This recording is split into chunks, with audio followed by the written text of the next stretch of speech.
বৃদ্ধ দাদি প্রতিদিন সকালে গ্রামের শেষ প্রান্তে থাকা এই গাছটি থেকে ফল পেড়ে নিয়ে যেত, কিন্তু একদিন সকালে দাদি এসে গাছে কোনো ফল দেখতে পায় না। এজন্য তার অনেক মন খারাপ হয়ে যায়, কেননা আজ থেকে তাকে না খেয়ে দিন কাটাতে হবে। তাই সে কান্না করতে করতে বাড়ি ফিরে যায়, কিন্তু বাড়ি ফিরলে সে দেখতে পায় তার ঘরের মধ্যে তার খাওয়ার মতো প্রায় 1 বছরের ফল রয়েছে। তখন দাদি অবাক হয়ে বাইরে যায় এবং ভাবতে থাকে কে তাকে সাহায্য করলো। তবে সে বাইরে একটি পাখি ছাড়া অন্য কাউকে দেখতে পায় না।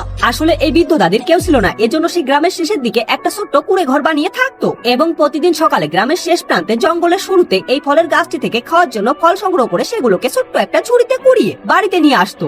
তবে এখন গ্রীষ্মের শেষ এবং বর্ষার শুরু, যার কারণে আজ রাতে প্রচন্ড ঝড় বৃষ্টি হয় এবং ঝড় বৃষ্টিতে এই ফল গাছটি থেকে সব ফল মাটিতে পড়ে যায় এবং বৃষ্টির পানিতে কিছু ফল ভাসতে ভাসতে জঙ্গলের মধ্যে চলে যায়। এরপর সকালবেলা এই কাঠবিড়ালটি হঠাৎ তার সামনে বৃষ্টির পানিতে ভেসে আসা লাল টুকটুকে এই ফলটিকে দেখতে পায় এবং সে ফলটিকে তুলে টেস্ট করার জন্য কিছুটা ফল খেয়ে নেয় এবং এই ফলটি তার অনেক ভালো লেগে যায়। এর জন্য সে গাছটির নিচে গিয়ে সব ফল কুড়াতে শুরু করে এবং এই কাঠবিড়ালটি প্রায় সব ফল কুড়িয়ে বাসায় নিয়ে যাচ্ছিল। তবে তখনই একটি পাখি কাঠবিড়ালটিকে ডাক দেয় এবং তাকে বলে, তুমি যদি এই সব ফল কুড়িয়ে নিয়ে যাও তাহলে একটা বৃদ্ধ দাদিকে না খেয়ে দিন কাটাতে হবে। তবে এই কাঠবিড়ালটি এসব কথায় কান না দিয়ে এগোতে শুরু করে। তবে হঠাৎ করে তার নরম মনটা গলে যায়, কেননা সে ভাবতে থাকে আমি তো জঙ্গলের মধ্যে খুঁজলেই ফল পেয়ে যাব, কিন্তু আমার জন্য একজন বৃদ্ধ মানুষ না খেয়ে থাকবে। এজন্য সে তার সংগ্রহ করা সব ফলগুলোকে ফেলে দেয়। এরপর জঙ্গলের এই দুইটা পাখি ও কাঠবিড়ালটি মিলে জঙ্গল থেকে অনেক ফল সংগ্রহ করে বৃদ্ধ দাদির কুড়ে ঘরের মধ্যে দিয়ে আসে। তবে এত ভালো কাজ করার পরও কাঠবিড়ালটির মন খারাপ, কারণ তোমরা তাকে ভালোবেসে একটি লাইক সাবস্ক্রাইব করোনি।